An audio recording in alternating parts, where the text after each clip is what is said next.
Hello guys and ladies, you're welcome to the Spinel Property channel. If this is your first time here, please do well to click on the notification button and the subscribe button so that anytime video of this nature comes out, you will be the first to get it. Now on today's episode of the On a Lighter Note series, we'll be talking about all you need to know as regards the process in buying land, documents you need to have as an investor when you purchase or invest in a land. So we'll be having a special guest on the program today to talk all about that. I'll be using a case study of SUNVIEW Estate. If you don't know about SUNVIEW Estate, please check the description box, the link I'll drop about all you need to know about SUNVIEW Estate. So today we will be diving deep into how, walking you through the process, the whole process on how to acquire, the process of acquiring a land and all the documents, like we said, you need to have. So do watch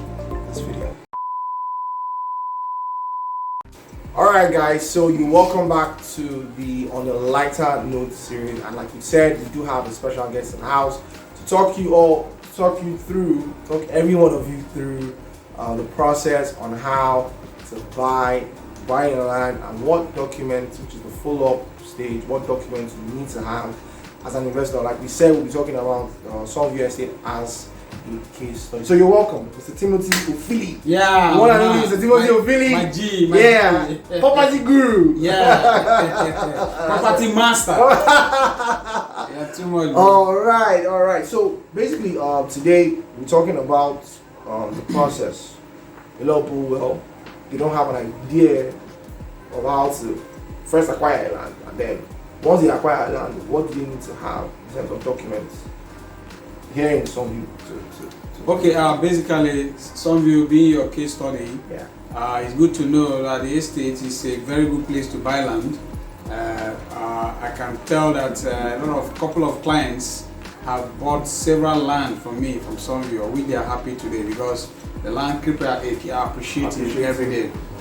Currently, they are working on their global CFO. The estate is free from government acquisition. So anyone who is buying property here is indeed doing a very wonderful thing. So in general, if one is buying a property, both in SUNVIEW or outside SUNVIEW Estate, you need to get some certain things in place, some documentations in place. First of all, you need to have a deed of assignment prepared by a lawyer.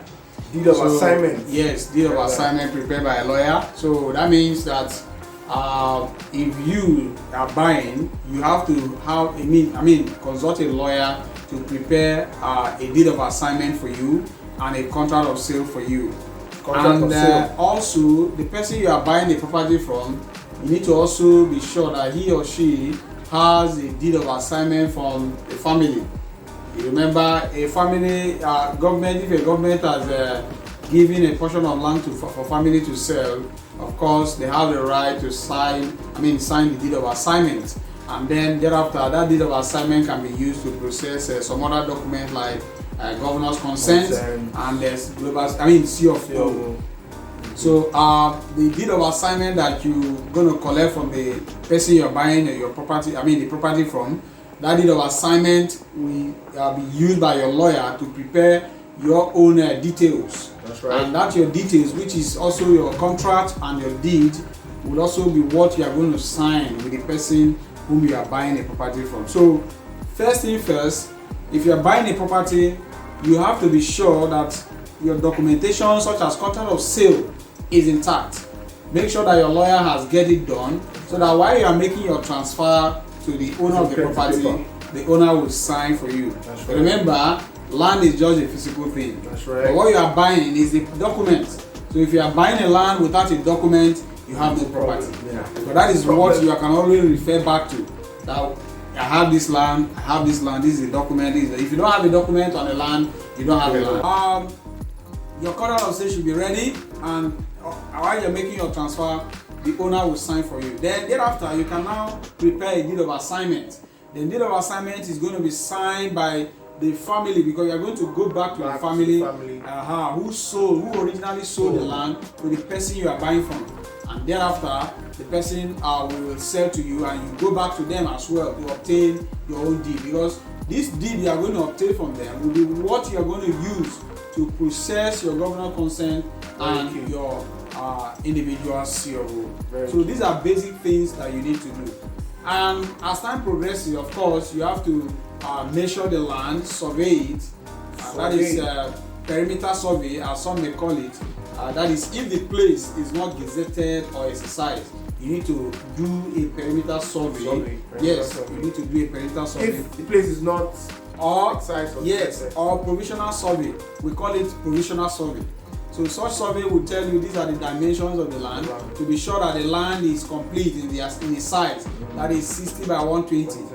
Usually the dimensions are the 60 is 18 meter and then the 120 is 36 meters. So this document will also help to know that yes, your land is in complete shape. So your survey should also be considered, should be part of the document that you need to process and have as a record base for the documents you need to have in buying a property. So basically these three things we mentioned, the contract of sale, the deed of assignment and the survey are key, very important that you need to have when you are buying a property, whether in SUNVIEW estate here or outside SUNVIEw estate. It's very important. But quickly, if briefly just talk about the red copy. If you want to process your red copy, given there are two types of survey, you have the provisional, then you have the one for red copy. So when do you need to process that for your land?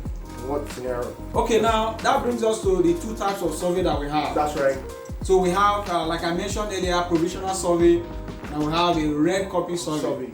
Now, a provisional survey is done when the land is not exercised or gazetted.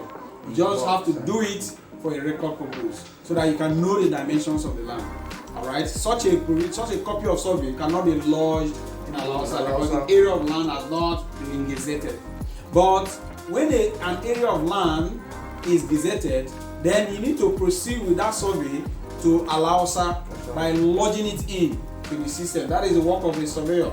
All right. So a surveyor will lodge that document into the system such that anybody that picks a coordinate within that that land segment, yes, it's going to reflect. You're going to see your name in Lausa. So that is the purpose. So that is why when some persons are buying land, they will ask you, this particular land, does it have a red copy survey? It means that is the survey lodged in Lausa? Can we verify it in Lausa?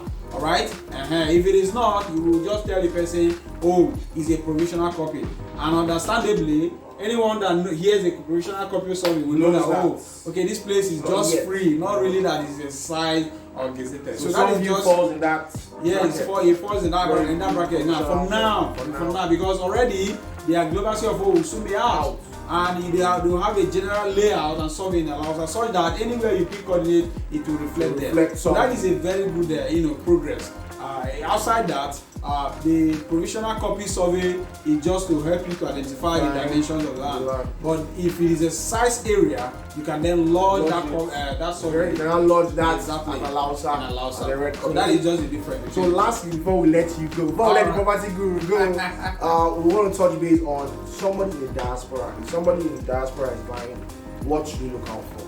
Real quick, just touch on that. Okay, if you for those of our clients who are in diaspora, if you're buying a property here in Nigeria, you need to be sure that that property is not a committed land. It's not a land that is committed for government purposes. Get a surveyor. Of course, that is the work of us as realtors and consultants. Yes, we make sure that our clients buy the right property. They don't just buy property that is that has problems or issues. So you need to look out for the documents. All right. So if you are buying, for example, if you are buying from estate, of course, you need to be given some documentation from the estate.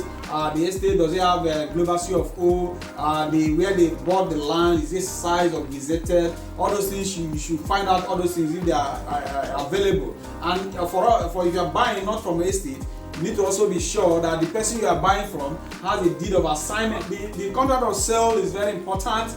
You need to look at if the person is not the original owner. That means he did not buy from the family.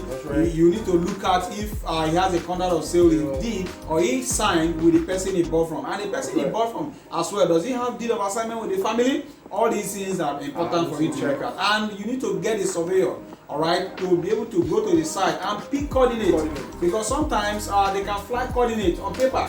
So get a surveyor to go to the site, pick a Actual coordinate, and then know the current status of that environment. That will help you to buy the right land. Exactly. So I want to say thank you, Mr. Timothy, for coming through. We appreciate your intellect, you know. Thank you so much. Thank you so much. The friends. And don't forget, make sure that when you are buying a property, to buy it right, contact Realty Spinner Ventures, because they do their best in giving you the right property. That's right. Yes. So like we say, folks, do well to invest wisely and stay tuned for more videos. Do well to subscribe. Don't forget that.